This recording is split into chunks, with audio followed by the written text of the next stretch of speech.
pode prosseguir, Alan. A sala é toda sua e depois eu faço meus comentários. Ok. Então, vamos falar um pouquinho sobre a neoplasia da vesícula biliar.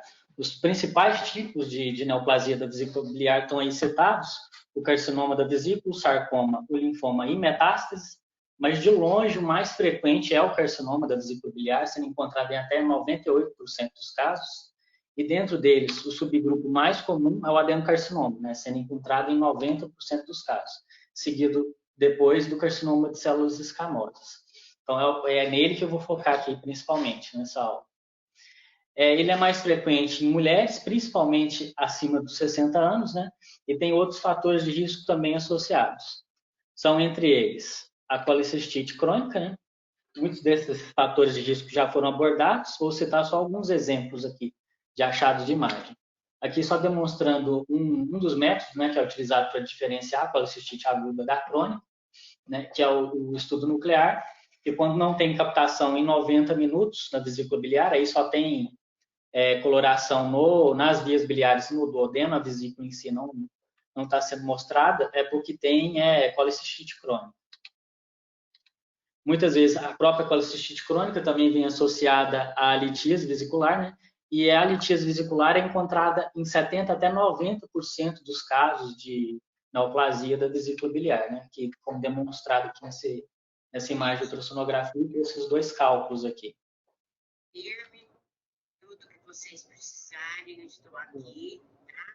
Muito obrigada pelas felicidades. Seguindo aqui, então, a vesícula em porcelana também é um fator de risco para a neoplasia biliar, demonstrado aqui na radiografia pela calcificação difusa na parede da vesícula, né?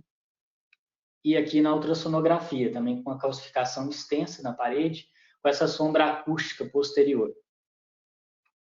Os pólipos, né, que foram matéria da aula da semana passada, né, tem critérios bem determinados para falar que um pólipo é um pólipo de risco para transformação maligna, né? Os principais achados são os pólipos de mais de 1 centímetro, os sintomáticos, naqueles com 6 a 9 milímetros com fatores de risco, que eu vou citar daqui a pouco, e naqueles em que o segmento dos pólipos mostra um crescimento de mais de 2 milímetros, né, entre um acompanhamento e outro.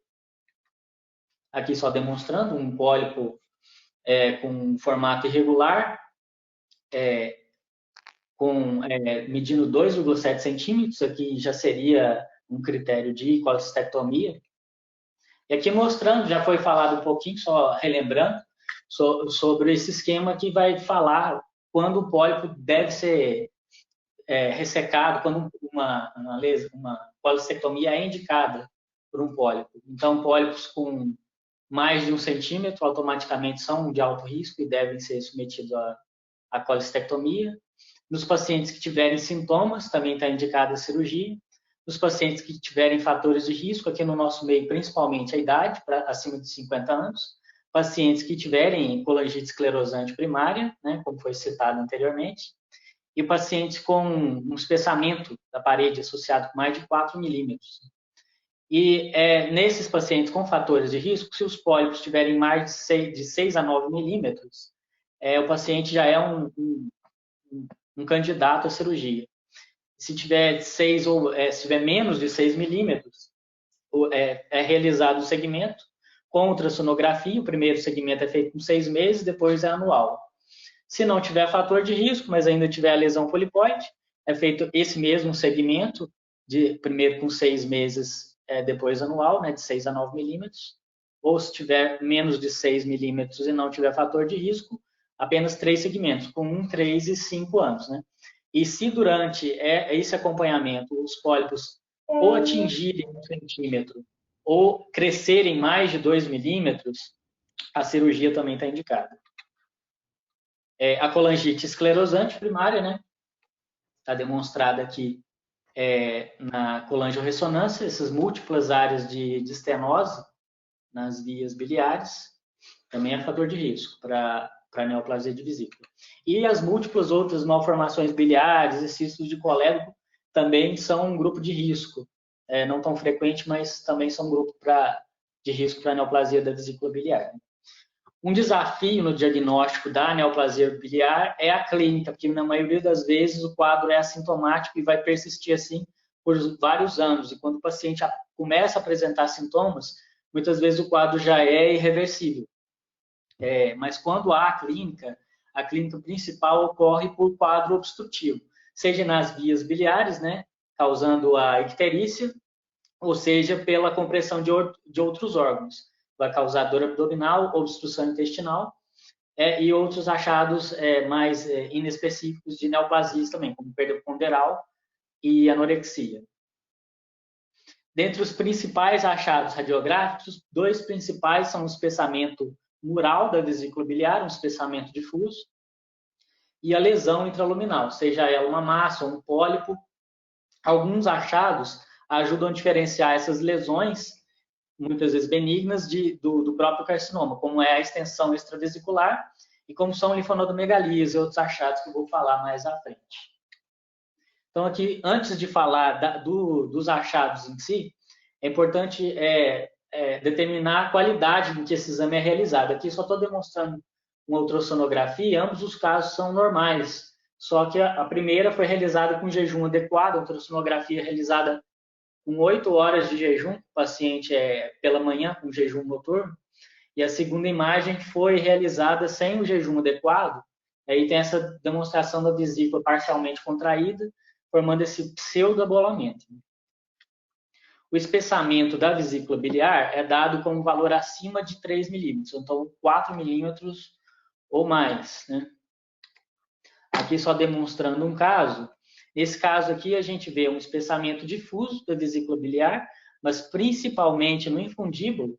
O diagnóstico inicial desse achado tinha sido de colecistite. Só que depois foi realizado um estudo retrospectivo dessa lesão, depois que a biópsia confirmou um caso de carcinoma, deu para ver que tinha alguns aspectos que distinguiam essa lesão que podia chamar a atenção para a neoplasia. Um deles era essa simetria do espessamento. O espessamento, apesar de ser difuso, tinha uma região que era maior, principalmente no infundíbulo, causando uma estenose dessa porção da vesícula. E aqui, na difusão, a gente vê uma área periférica em torno das vias biliares, que aqui está brilhando, né, na difusão, e no ADC mostrou restrição. É uma área de restrição que podia corroborar com a hipótese de neoplasia. Aqui só demonstrando alguns diagnósticos que podem simular o carcinoma, né? O primeiro deles é a pielonefrite xantogranulomatosa. A gente vê aqui um espessamento difuso importante da parede da vesícula, e para piorar ainda mais essa diferenciação entre os dois, o paciente tinha uma lesão intravesicular. Aqui na ultrassonografia que a gente vê na tomografia, espessamento importante. O paciente foi submetido à colestectomia e a biópsia confirmou o quadro de pielonefrite xantogranulomatosa. Aqui um outro quadro que também pode simular o carcinoma. O paciente tinha um espessamento difuso da parede da vesícula. Aqui a gente vê nódulos ecogênicos, aqui está demonstrando na seta. A biópsia foi realizada, o que a gente vê foi múltiplos seios, os seios de Aschoff-Rokitansky, como foi citado na última aula, é um quadro de adenomiomatose da vesícula biliar.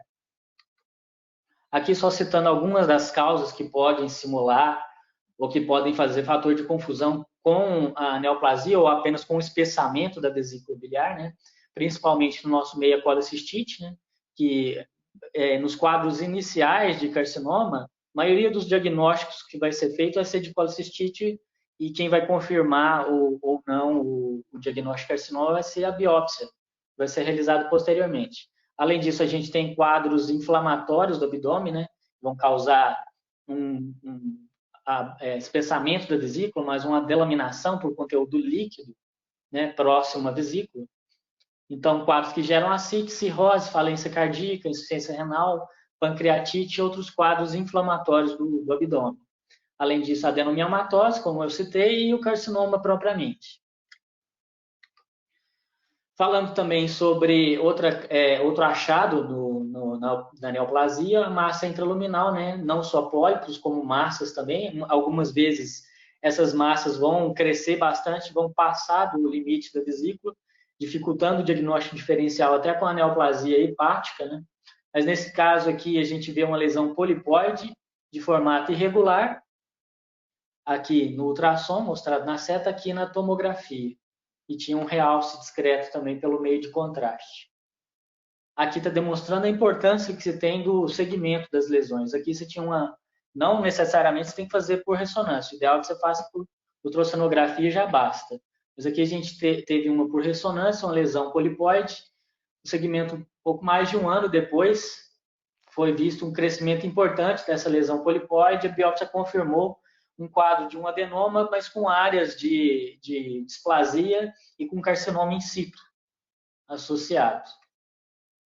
E também alguns achados que ajudam, né, a fazer essa distinção dos quadros benignos dos malignos, mas infelizmente aqui já em quadros mais avançados.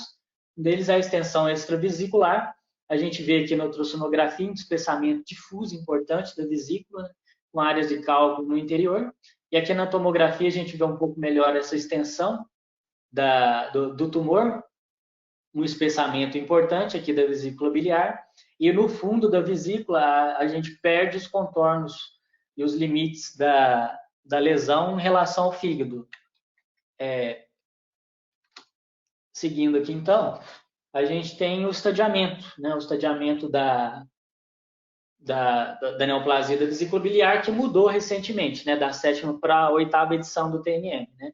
Basicamente, o que foi acrescentado aqui foi uma mudança em relação ao tamanho e os limites do tumor, e em relação ao comprometimento linfonodal. No TNM, a gente tem, então, o T1, o T inicial, que é o tumor in situ, o T1A é quando ocorre a invasão apenas da lâmina própria, e o T1B é quando o tumor já invade a camada muscular. O T2A, a gente tem invasão do tecido da serosa, sem romper a serosa, né, só do tecido conectivo. No T2A, a gente tem isso acontecendo na face peritoneal. No T2B, a gente tem isso acontecendo na face hepática, né? Então, são espectros. O que vai mudar aqui no T2A para o B é só a região em que isso acontece, né? Porque aí no T2B o prognóstico é um pouco pior, porque a chance de vazão do fígado obviamente é maior, né? No caso do T3, já ocorre uma ruptura da serose e invasão local, quer seja do fígado, quer seja do duodeno. Inclusive, isso aqui esse tópico da invasão do T3 é um tópico de discussão dos especialistas, e principalmente quanto a essa mudança para a 8ª edição do TNM. Muito provavelmente, na próxima reedição do TNM, isso deve mudar, eles devem estratificar o T3 também, para ajudar na questão dos prognósticos posteriores. O T4 é quando ocorre a invasão ou das artérias hepáticas, ou de vasos portais, ou de 2 ou mais órgãos que não sejam órgãos, que não sejam o órgão hepático. Passando aqui agora para a invasão linfonodal, aqui é só um esquemazinho que eu retirei de um artigo que mostrava os linfonodos locais, e a gente tem aqui um padrão de distribuição dos linfonodos regionais. O que a gente tem aqui é que os linfonodos variam, a drenagem linfática varia da posição da parede. Então, a parede medial da vesícula vai drenar para o linfonodo cístico, está aqui no 12C, e a parede lateral vai drenar para o linfonodo pericolédrico, né? Está aqui no 12B, e a partir daí eles seguem 3 vias de drenagem diferentes. Uma é a colecisto mesentérica, né? Em que a drenagem vai passar direto para o linfonodo da mesentérica superior, e depois todos eles vão cair no paraórtico esquerdo, aqui, que vai para o ducto torácico. A segunda via é a colecisto retropancreática, né, que vai primeiramente para o linfonodo retroportal, tá aqui no 12P. vai passar para o linfonodo pancreato duodenal, e daí vai para o paraórtico. E a terceira via é a colecistocelíaca, que vai sair que vai sair para a drenagem primeiramente para a hepática própria, está aqui em 12A, vai sair depois da hepática própria para a hepática comum, no 8, e depois vai seguir para o linfonodo celíaco, e daqui vai direto para o paraórtico também, né? Isso aqui mudou anteriormente no TNM, na 7ª edição, quando tinha comprometimento a esse nível aqui, que tinha comprometimento da mesentérica, do linfonodo celíaco ou da via posterior, ou seja, que de 8, do linfonodo 8 para baixo, né, a partir de 9, 12P e 13, você tinha um comprometimento linfonodal N2 pelo TNM. Isso mudou, agora a gente conta apenas o número de linfonodos metastáticos por região. Então, de 1 a 3 a gente tem N1, de maior ou igual a 4 linfonodos comprometidos, a gente tem N2. Para que fazer esse estadiamento? Que o prognóstico muda bastante de acordo com o estadio do paciente, né? Esse gráfico aqui eu retirei de um estudo que foi realizado com 307 pacientes, todos eles submetidos à cirurgia, e foi avaliado depois a sobrevida dos pacientes em 5 anos. Dá para ver que no último estadio 4, é até questionável a validade da cirurgia, porque o número de sobrevida é nulo, é muito baixo no melhor dos prognósticos, né? Ele é razoavelmente bom nos estádios iniciais, principalmente no estádio 1, né? E cai bastante a partir do 12A. Seguindo aqui, então, outro tipo de neoplasia da vesícula biliar, que também é frequente, mas não tanto quanto o carcinoma, são as metástases, né? Mas dentre elas, a principal é a metástase do melanoma, né? Que no nosso meio, no Oriente no Ocidente é de 50%. Mas isso muda, né? A população, principalmente do leste asiático, o carcinoma gástrico é muito frequente, né, nessa região, e ele é o principal sítio de metástase para a vesícula, né? As metástases, no caso do melanoma, são de disseminação principalmente linfática, e o que a gente vai ver na imagem é uma lesão polipoide, que tem realce pelo contraste, e que tem espessamento pode ou não ter espessamento da vesícula associado. A gente vê aqui no ultrassom a lesão polipoide, né? Foi feita a biópsia dela de uma lesão hiperpigmentada no anatomo patológico. Aqui a gente vê outra imagem de ultrassonografia, múltiplas lesões polipoides, principalmente no infundíbulo da vesícula, com um discreto realce pelo meio de contraste na fase da tomografia também. Por último, só as mensagens para casa aí, o que a gente deve lembrar é que a neoplasia da vesícula biliar, muito dificilmente o diagnóstico dela é feito inicialmente, porque ela pode ser confundida com várias entidades, muitas vezes benignas, e que muitas vezes são fatores de risco para o próprio desenvolvimento dela. Então, é importante saber desses fatores de risco, né? A colecistite crônica, a litíase da vesícula, a vesícula em porcelana, os pólipos e os critérios dos pólipos que têm mais risco, e a colangite esclerosante. E os achados que vão ajudar a fazer essa distinção entre lesões benignas e malignas, né? Já a presença do carcinoma, né? São a linfonodomegalia e a extensão do tumor extravesicular, quer seja extensão local, quer seja por meio de metástases. Aqui alguns das referências. Isso.